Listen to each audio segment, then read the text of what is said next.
Hello, I'm Erica from Vision to Reality Foundation, and today we're here interviewing and having a little chat with Benjamin Smith. Welcome, Benjamin. Thanks for having me, Erica. Benjamin is the CEO and owner of Hive Growth Partners, and he has worked with hundreds of entrepreneurs throughout the lower mainland to connect with the resources they need to start and scale their businesses.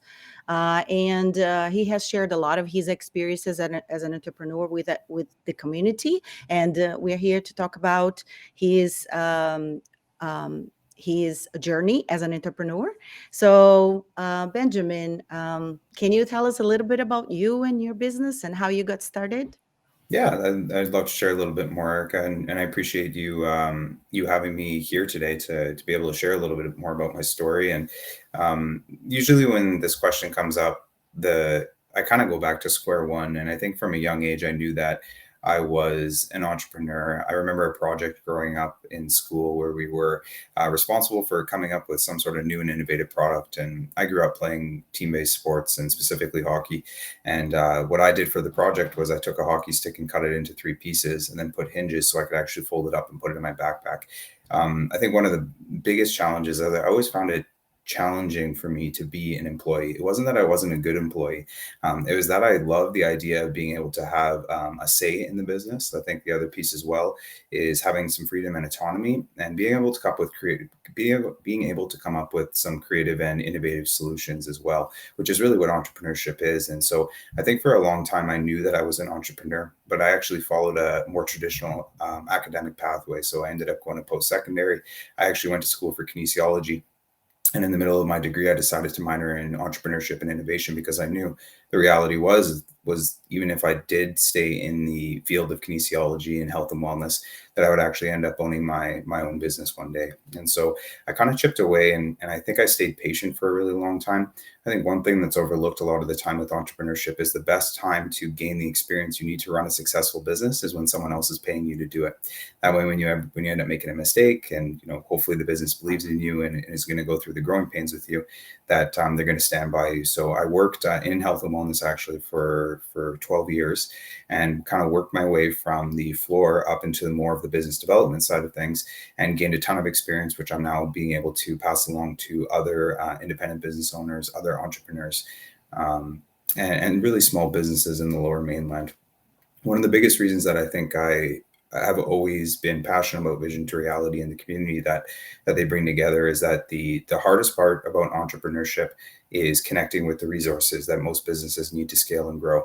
So you can know everything about business, but when you enter a new community, for example, I live out in Vancouver, when you enter a new community, it's really hard to understand the landscape of the new city, but the landscape as an entrepreneur as well. So for example, how do you register your business, and what are some of the rules around registering your business provincially and federally? Then when you register your business, how do you actually write a business plan and then go get financing if you actually need to start that business too? And so on and so forth when it comes to the legal. And I think one thing that's quite often overlooked in entrepreneurship as well is the idea of community and being able to rely on other entrepreneurs.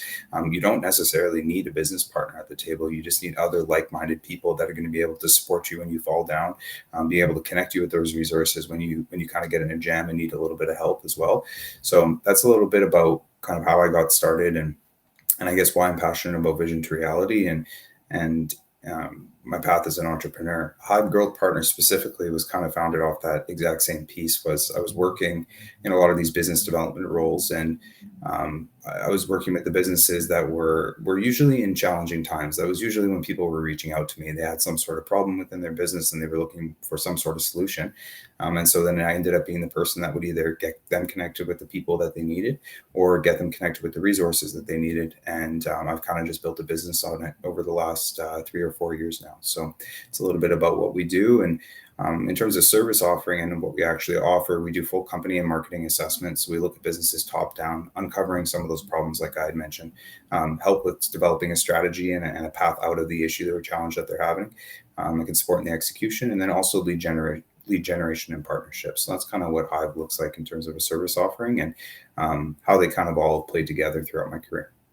Oh, great. Yeah, that's really interesting. And how has your experience been inside the Vision to Reality community? I think early on in my career and early on in my path as an entrepreneur, somebody said entrepreneurship it can be lonely sometimes, and the reality of it being lonely is that the majority of people who are starting a business on their own are exactly that. They're on their own, and so what I've learned specifically about vision to reality in the community, I guess actually it's twofold. I think the first part is there's a large new immigrant community that more often than not, what happens is they're not necessarily, I think they're totally capable to be an employee in the country, but there's a lot of hoops and hurdles that the country sets up that if you are a new immigrant to the country and you're not originally from here, it makes it really challenging to get more traditional employment for a number of different reasons. For example, medicine, the way that it's regulated, or law, the way that it's regulated. So what I found was most people who were new immigrants to the country actually went back to what they knew. And that kind of looks different for everything. I think actually the most common one is food. Most people want to open up a restaurant or a grocer, and it's all relating to them wanting to feel closer to home. And so what I've realized is that um, being a homegrown Canadian, somebody who was born in the country, I went to school in the country, I live in the country, I have citizenship in the country. I don't have to face those same hurdles that a lot of new immigrants or newcomers do. Whereas when I looked at vision to reality, there's a ton of great resources out there. It's just a matter of being able to connect the people with the resources that they need to start and scale. I think that's really the story of Winnie at the top of Vision to Reality as well, and that's why she wants to give back. So it really hits close to home because I don't think at the end of the day, humans are humans and people are people, and everybody's capable of business regardless of which country you're in. So that's, I think, the biggest reason why I see value in the Vision to Reality community. The other piece as well is that it's digital and it's completely online and it's free.